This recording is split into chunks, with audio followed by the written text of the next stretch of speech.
कोरोनार तृतीय लहर पर राज्य सरकार का प्रस्तुति मुकाबला पर विशेषज्ञ डाक्तर और वैज्ञानिकों को नहीं उच्च क्षमता संपन्न कमिटी गठन सेपटे फोन कले राजधानी वरिष्ठ नागरिकों टीकाकरण और टेस्टिंग घरे पहुंचब बीएमसी। अनावश्यक भाव अख्तियार होउछि आईसीयू बेड वीआईपी सरकार को नजर गठन है स्वतंत्र कमिटी ट्विन सिटी 4टी टीम रे 8 वरिष्ठ डाक्तर को दायित्व एपटे 7 दिन मध्य राज्य में आउ 400 आईसीयू बेड बढ़ाइबा निष्पत्ति। कोविशील्ड टीकार 2टी डोज भितर व्यवधान को 12 रु 18 सप्ताह बढ़ाई देला भारत हेले 8 सप्ताह को अवधि कमाइला इंग्लैंड। भारत में द्रुत संक्रमित होता B1617 भूताणु को देखि नेला पदक्षेप। फायदा देव कि राज्य सरकार को ग्लोबल टेंडर विश्व बजार टीका किणवाई आसंता 20 रु 28 तारीख मध्य टेंडर पकाई पारिबे टीका निर्माता डीसीजीआई अनुमति प्राप्त टीका कंपानी नहीं पारिबे भाग।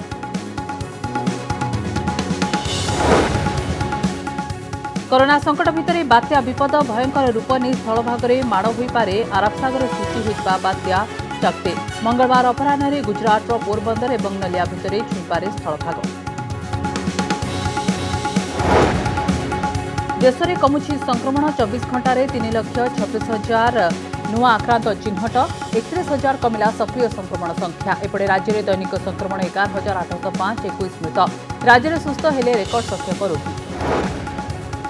नरेंद्र पुष्करणी में चाप खेलिले ठाकुर कोरोना कटकणा भितर पालन करागला परंपरा रथ निर्माण पर विजय है आज्ञामाल एपटे अक्षय तृतीया अवसर में चाषी अखिमुठी अनुकूल।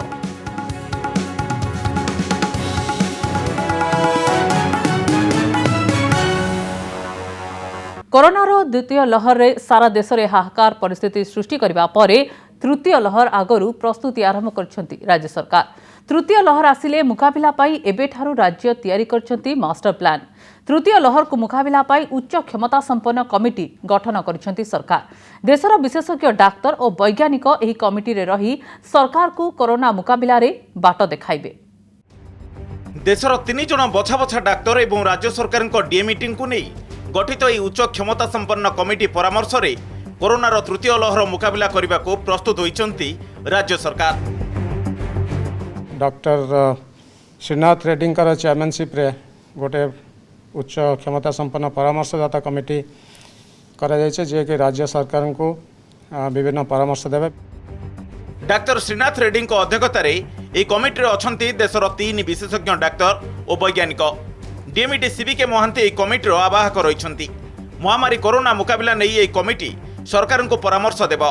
तृतीय लहर शिशुओं घातक होइतिबारु यह आगरू राज्य में चिकित्सा भित्तिभूमि उपरे फोकस देइछंती सरकार। किछि दिन आगरू केंद्र सरकार कहिथिले तृतीय लहर अवसंभावी हेले केतेबेले यह आसिबो ताहा कहिबा मुश्किल। द्वितीय लहर को नहीं अस्तव्यस्त होई पड़िथिबा राज्य सरकार को पई एबे चिंता बढ़ेइछि तृतीय लहर।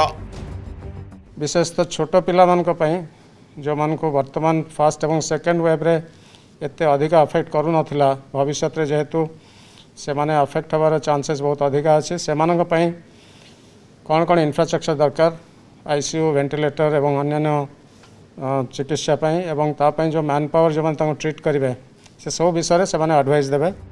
राज्यर 10 जिले में स्थिर रही स्थिति। पश्चिम ओडिशार जिलागुड़िक तल को खसुची ग्राफ। वर्तमान राज्यर प्रत्येक जिलार संक्रमण उपरे नजर रखिछंती राज्य सरकार।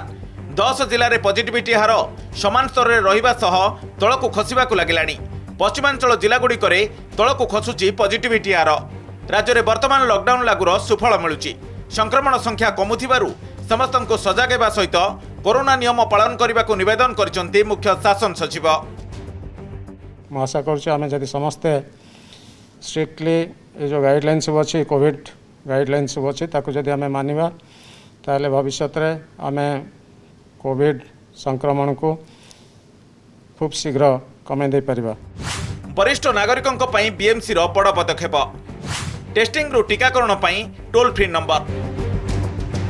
भुवनेश्वर महानगर निगम रे 60 वर्ष अधिक जो वरिष्ठ नागरिक टेस्टिंग पई किंबा टीकाकरण पई घर बाहर को आसी पारु नाहंती सेमाने 1929 टोल फ्री नंबर रो सहायता नै परिबे एनै सूचना दैछंती BMC commissioner. Toll free number रे कॉल करी निजर नाम और घर ठिकाना देले बीएमसी रो स्वतंत्र टीम जाई घर संग्रह करि आनिबो सैंपल। सेपरी टीकाकरण पई टोल फ्री नंबर रे कॉल कले बीएमसी गाड़ी रे जाई टीका नै आसीबे वरिष्ठ नागरिक। आसंता सोमवार ठारू बीएमसी रे योजना कार्यकारी हेबो। 60+ सीनियर सिटीजन्स माने जो माने टेस्टिंग सेंटर को जाई पारू नाहंती कौन सी कारण रु से माने मध्य 1929 को कॉल करि परिबे। तांकर लोकेशन एड्रेस से माने सेठी रजिस्टर करि परिबे एवं आमे मोबाइल टीम पठेई करी तांकर घर को जाई कि तांकर सैंपल कलेक्शन पाई व्यवस्था करिबु। राज्य सरकार को मास्टर प्लान बढ़ुवा कोरोना संक्रमण उपरे रोक लगाइबो बोली आशा करा जाउची। भुवनेश्वर सौम्यजित सिन्हा रिपोर्ट, कनक न्यूज। कोविड हॉस्पिटल रो आईसीयू बेड और वेंटिलेटर को माड़ी बसुनाहांती तो वीआईपी जांच पाई गठन हला स्वतंत्र कमिटी। कटक और भुवनेश्वर पाई 4टी टीम रे 8 वरिष्ठ डाक्तर को दायित्व दिया जायछि। केउ मेडिकल रे केते आईसीयू वेंटिलेटर रहिछि, सेठारे केउ रोगी अछंती। कटक भुवनेश्वर थिबा कोविड हॉस्पिटल रो आईसीयू और वेंटिलेटर रे साधारण रोगी अछंती ना वीवीआईपी बेड माड़ी बसछंती, एही टीम तार तदंत करिवे। अनावश्यक भावे अख्तियारे रहुछि कि आईसीयू बेड, प्रभावशाली लोकंको उपरे सरकारकर नजर। जेतबळे सारा राज्य में कोविड रोगींकर संख्या बढ़ी चली आउ हॉस्पिटल आईसीयू बेड पाई अनेक कसरत करने को पड़ुछि, ठीक सेतिकी बेले राज्य सरकार 2टी बड़ पदक्षेप नेछंती। 4टी विशेषज्ञ टीम हॉस्पिटल आईसीयू गुड़ी को बुली अनुध्यान करने सहित देखिबे अनावश्यक भाव में कौनसी प्रभावशाली रोगी आईसीयू बेड को निज नियंत्रण में रखिछंती कि, अर्थात आवश्यकता नथाई मध्य निज प्रभाव बल में आईसीयू रे थिबा एभली रोगी को ठाब करी सेमानकु साधारण वार्ड को पठेबा पाई पदक्षेप नेबो एही कमिटी। एहा सहित 7 दिन मध्य राज्य में आउ 400 आईसीयू बेड बढ़ेबा पाई मध्य निष्पत्ति होईछि। सूचना अनुसार कटक और भुवनेश्वर रे थिबा किछि हॉस्पिटल ले रोगी जो माने साधारण बेड रे रही चिकित्सित हेबा कथा से माने आईसीयू रे रहुचंती, जा फल कि निहाती आईसीयू आवश्यक करुथबा रोगी को एही सेवा उपलब्ध होई पारु नाही, जहा एक चिंताजनक विषय। जो 4टी कमिटी राज्य सरकार गठन करिसंती सेमाने भुवनेश्वर कटक हॉस्पिटल गुड़िकर अनुध्यान करने को थिबा बेले राज्यर अन्य स्थान में मेडिकल कॉलेज गुड़िकर अधिकारी एहा उपरे सतर्क दृष्टि रखिबे। गुरुतर नथिबा रोगी को आईसीयू रे रखी अजथारे आईसीयू को भारक्रांत न करिबा उपरे जोर देचंती स्वास्थ्य विभाग अतिरिक्त मुख्य शासन सचिव प्रदीप्त महापात्र। खूब शीघ्र राज्य में गुरुतर रोगी चिकित्सा पाई आउ 438 शଯ୍या प्रस्तुत हेउछि। एथिरे 368 आईसीयू बेड थिबा बेले 70टी एसडीयू बेड रहउछि। एहा फଳରେ राज्य में मोट आईसीयू बेड संख्या 3472 रे पहुंचिबो। राज्य में सक्रिय संक्रमितों संख्या 1 लाख पार होइतबा बेले सबुठारु चिंताजनक विषय होउछि पश्चिम ओडिशा रे समस्त आईसीयू बेड रे रोगी रहिचंती एवं राज्यर 79% आईसीयू बेड पूर्ण अछि। तथ्य कहउछि आईसीयू बेड उपरे लगातार भावे चाप बढ़िबारे लागिछि। सेही भली बेसरकारी हॉस्पिटल गुड़िकरे कोविड रोगींकर चिकित्सा पाई अधिक अर्थ निया जाउथिबारु भुवनेश्वर महानगर निगम पक्षरु सनशाइन हॉस्पिटल चढ़ाऊ करी कारण दर्शा नोटिस जारी करा जायछि। राज्य सरकार जो दर निर्धारण करिसंती सेथिरे जेमिति व्यतिक्रम न हुए सेने प्रशासन चेताई दैछि। भुवनेश्वर ज्योतिप्रकाश दास को सहित सौम्यजित सिन्हा रिपोर्ट, कनक न्यूज। कोविशील्ड टीकार 2टी डोज भितर व्यवधान को नहीं भारत और ब्रिटेन मध्य देखा देछि पातर अंतर। भारत कोविशील्ड टीकार द्वितीय डोज 12 रु 18 सप्ताह बढ़ाई देछि, सेपटे इंग्लैंड किंतु वैक्सीन द्वितीय डोज टीकार अवधि को कमाई देछि। भारत में द्रुत संक्रमित होतिबा B1617 भूताणु को देखि इंग्लैंड एपरि पदक्षेप नैथिबा सूचना मिलिछि। कोरोना मुकाबिला रे वर्तमान टीका हेउछि सबुठु बड़ प्राथमिकता। एपरि समय प्रश्न उठुछि टीकाकरण रे जो माने प्रथम डोज नहीं सारी केते दिन पर नेबे द्वितीय डोज, याकु नहीं एबे बड़ द्वंद्व सृष्टि होईछि। कारण गत गुरुवार कोविशील्ड टीकार प्रथम डोज नेबार समय अवधि को भारत सरकार 12 रु 18 सप्ताह को वृद्धि करा जायतिबा नै साने निर्देशनामा जारी करिथिले। पूर्वरु एथिपई 6 रु 8 सप्ताह समय दिया जायतिला। नियम बदलिबा परे कोइन पोर्टाल रे मध्य एही समय व्यवधान को बदलाई दिया जायछि। अर्थात प्रथम डोज नेबार एबे 84 दिन पर द्वितीय डोज नेबा पई पंजीकरण करि परिबे। हेले आश्चर्यजनक भावे इंग्लैंड सरकार कोविशील्ड टीकार 2टी डोज मध्य व्यवधान को किंतु कमाई दैछंती। भारत रे जेतळे एही जो व्यवधान रही प्रथम डोज रु द्वितीय डोज व्यवधान या जेतळे बढ़े दिया जायछि अन्य देश रे बा यूके रे से डोज रो व्यवधान को कमी दिया जायछि लोक मन रे समान प्रश्न आसुछि डोज नवार व्यवधान जदि भारत रे गोटिए यूके रे आउ एक तो यहाँ द्वारा प्रभाव केते पकाइबो वैक्सीन भारत रे नुआ कोरोना भूताणु B.1.617 को देखी इंग्लैंड रो पदक्षेप इंग्लैंड रे बदलिला टीका नेबार समय व्यवधान कोविशील्ड 2टी डोज मध्य व्यवधान 12 रु कमिला 8 सप्ताह को भारत रो डबल म्यूटेंट भूताणु को देखी इंग्लैंड रो आगुआ सतर्कता विशेषज्ञों कहवा कथा भारत में कोरोना स्थिति नियंत्रण को आने को हेले प्रथम डोज उपरे फोकस दिया जरूरी 12 सप्ताह पर द्वितीय डोज दिगले अधिक फलप्रद रहिबो।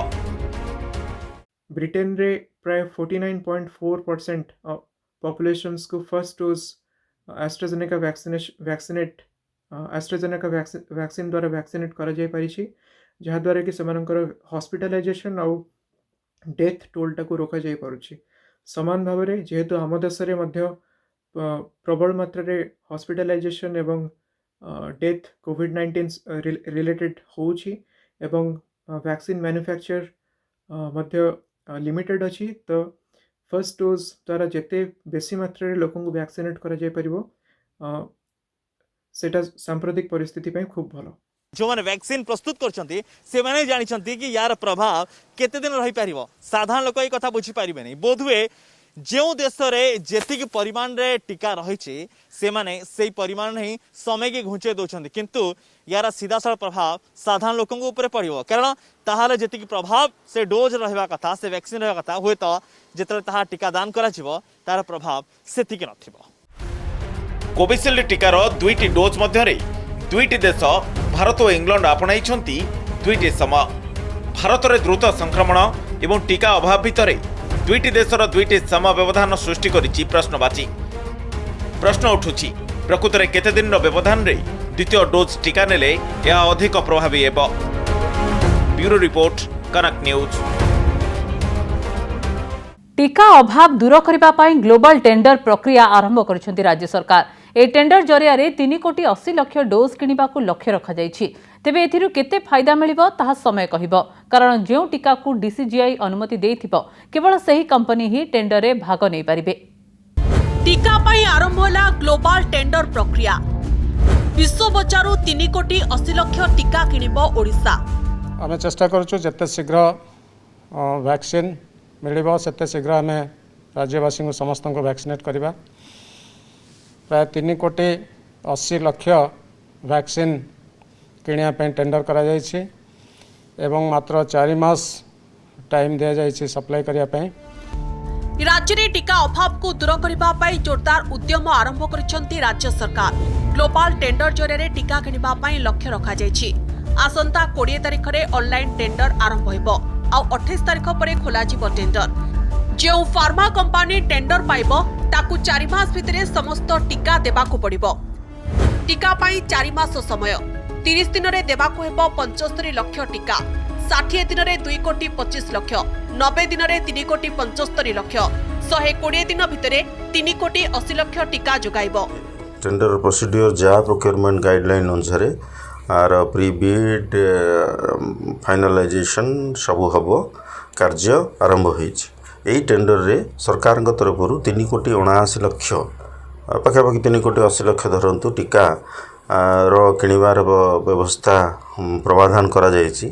नजर पकाइबा ग्लोबल टेंडर रे कोन रहिछि शर्त टेंडर रे भाग नेउथिबा टीका कंपनी को अनुमति देथिबो डीसीजीआई टेंडर अवधि 6 मास रखुछि ओडिशा औषध निगम धार्य डोज रो आगुआ 30% टंका दियाजिबो टीका पाइबार 2 दिन भितरे 100% टंका पैठ कराजिबो सबुठु कम टेंडर डाकिथिबा संस्था को दियाजिबो 50% ऑर्डर जो टीका 2 रु 8 डिग्री सेल्सियस तापमात्रा भितर संरक्षित रही पारुथबो सेही टीका निर्माता माने टेंडर रे भाग नै परिबे देखिबा वर्तमान विश्व रे उपलब्ध हेउथिबा केउ टीका केते डिग्री तापमात्रा रे रही पारिबो फाइजर टीका -80 डिग्री रु -60 डिग्री मध्य 6 मास पर्यंत सुरक्षित रहिबो एवं 2 डिग्री रु 8 डिग्री मध्य 5 दिन पर्यंत रही पारिबो मॉडर्ना -25 रु -15 डिग्री मध्य 6 मास पर्यंत रहिबो एवं 2 डिग्री रु 8 डिग्री मध्य 30 दिन पर्यंत सुरक्षित रहिबो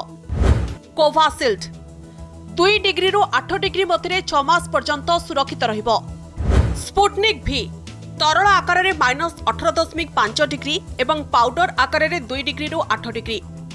जॉनसन एंड जॉनसन 2 डिग्री रु 8 डिग्री मध्य 3 मास पर्यंत रही पारिबो। कोवैक्सिन 2 डिग्री रु 8 डिग्री तापमात्रा। नोवावैक्स 2 डिग्री रु 8 डिग्री तापमात्रा मध्य सुरक्षित रहिबो। तेबे एही सबु टीका मध्यरु भारत केवल कोवाशील्ड, कोवैक्सिन और स्पुटनिक वी को अनुमति देछि। तेबे आउ किछि टीका को खूब शीघ्र जरूरी व्यवहार पई अनुमति दे पारे डीसीजीआई। भुवनेश्वर देवाशीष सासमल, अनुज दास एवं भवानी प्रसाद दास का रिपोर्ट, कनक न्यूज। कनक न्यूज रे खबर प्रसारण परे नीति बदलाइला गंजाम जिला प्रशासन। सानखेमुंडी रे एबे विवाह भोजी उपरे चढ़ाऊ परे खाद्य सामग्री आउ न फोपाड़ी लोकंक मध्यरे बांटी देछि। तेबे भोजी आयोजन करथिबा परिवार ठारू नियम उल्लंघन अभियोग रे 10,000 टंका फाइन आदाय करिछि प्रशासन। प्रथम दृश्य रे खाद्य को फोपाड़ी दिया जाउथबा बेले अन्यटी रे खाद्य बंटा जाउछि।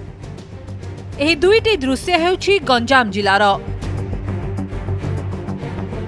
गत 12 तारिख रे गंजाम नुआपल्ली गाँव रे विवाह भोजी आयोजन करथिले दया बिसोई, किंतु भोजी उपरे कटकणा थिबारु चढ़ाऊ करी एहाकु बंद करथिला प्रशासन।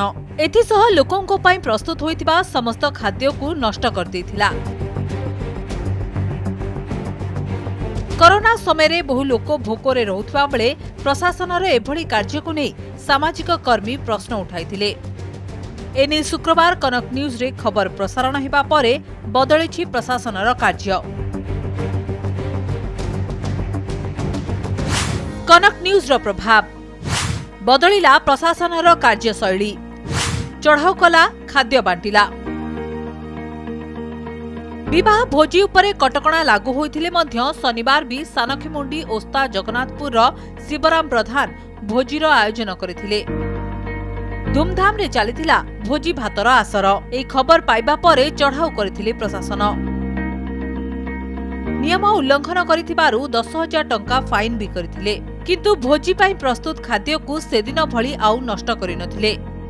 बरं समस्त खाद्य को एक ट्रैक्टर जोगे नहीं लोकों भितरे बांटी देछि प्रशासन। दिगपहंडीरू वीरोत्तम साहू को रिपोर्ट, कनक न्यूज।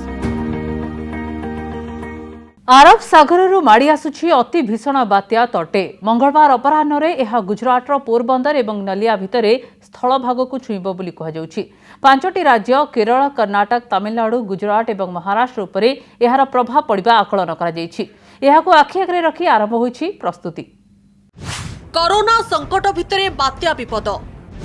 अति भीषण बात्यार रूप नहीं स्थल भाग को आसिबो। सारा देश जेतबळे कोरोनार द्वितीय लहरे सांघातिक स्थिति को सामना करुछि, ठीक सेतिकी बेले अरब सागररू माड़ी आसुछि अति भीषण बात्या तोटे। मंगलवार अपराह्न रे एहा गुजरातर पोरबंदर एवं नलिया भितरे स्थल भाग को छुईब।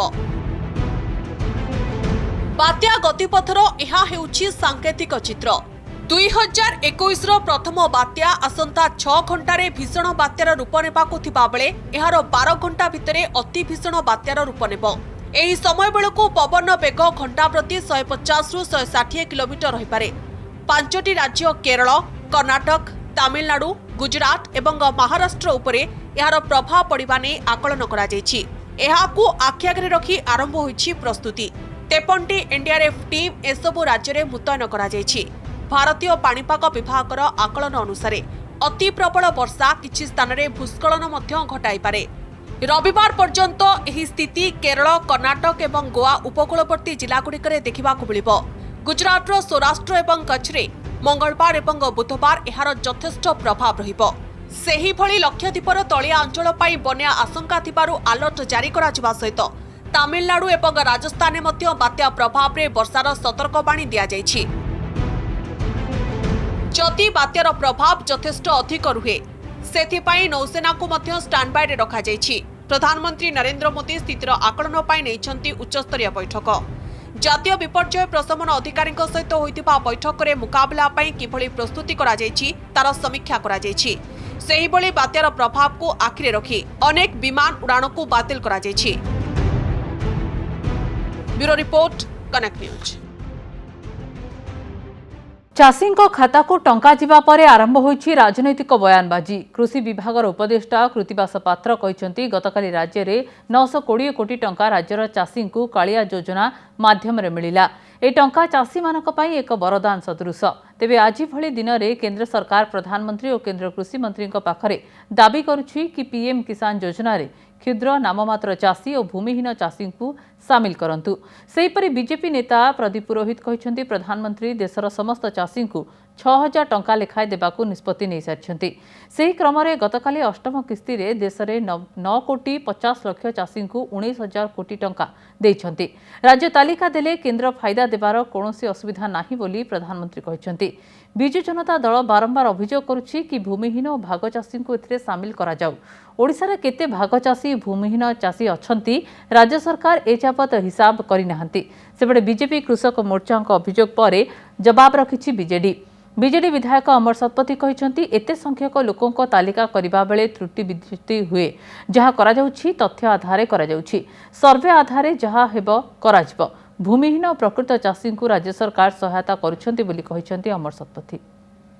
हम राज्य बारंबार प्राकृतिक विपर्यय द्वारा क्षतिग्रस्त होउथिले मध्य आज भली पवित्र दिन रे मु राज्यवासी तरफरु माननीय प्रधानमंत्री और केंद्र कृषि मंत्री पाखर दाबी करुछि जे पीएम किसान योजना रे राज्यर समस्त चाषी तथा नाममात्र चाषी और क्षुद्र चाषी मान को भूमिहीन चाषी मान को अंतर्भुक्त करा जाए।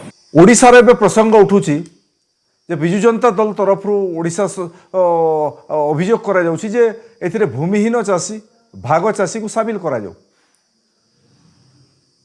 ओडिशा रे केते भूमिहीन चाषी अछंती। दीर्घ दिन धरिक ओडिशा सरकार ओडिशा रे भाग चाषी पाई एक आईन आनिबा पाई एक बिल आनिबा पाई अनेक दिन हैला भाग चाषी आईन करबा पाई ए सरकार लागिछि किंतु आज पर्यंत भाग चाषी पाई एक स्वतंत्र आईन ए सरकार प्रणयन कले नाही। ओडिशा रे केते भाग चाषी अछंती भूमिहीन केते चाषी अछंती तार मध्य सठिक तथ्य सठिक आकलन ओडिशा सरकार पाखरे नाही। केंद्र सरकार पाखरे पैसार अभाव नहीं। जेते संख्यार ओडिशार चाषी नाम तालिका दिज्व सेते चाषी प्रधानमंत्री किसान सम्मान निधि रे वर्ष को 6000 टंका पाइबे। आपण भाग चाषी छाड़ी दियंतु भूमिहीन चाषी छाड़ी दियंतु। भाग चाषी भूमिहीन चाषी छाड़ी देला परे मध्य और लक्षाधिक चाषी ओडिशा रे अछंती छोट चाषी मध्यम वर्गर चाषी जो माने प्रधानमंत्री किसान सम्मान निधि रे टंका 6000 टंका वर्षक पाउनाहांती। तांकर नाम तालिका केंद्र को पठाइबारे कोठी असुविधा अछि। जहाँ हम ताकू सर्वे करी करबा केही मुहरे कहबेनी एति लोक चाषी जमान उपकृत होवा कथा एतिर विवाद हेता है किंतु वास्तव जहाँ स्थिति तारी आधार पर करा जाउ। अनेक भूमिहीन भाग चाषी बात पुछन तथ्य न देबार भूमिहीन जो माने चाषी अछंती तांकले मते सरकार नवा योजना कले ए जो शेयर ग्रुप रे करचंती जो माने जॉइंट लायबिलिटी ग्रुप हम से माने चाषी माने ऋण पाउछन जदि क्षतिग्रस्त हे से माने मध्य पाई परिए प्रत्यक्ष भाव में से केंद्र सरकार निष्पत्ति कि आम राज्य सरकार मध्य भूमिहीन प्रकृत चाषी जो माने तांको सहायता दउछ।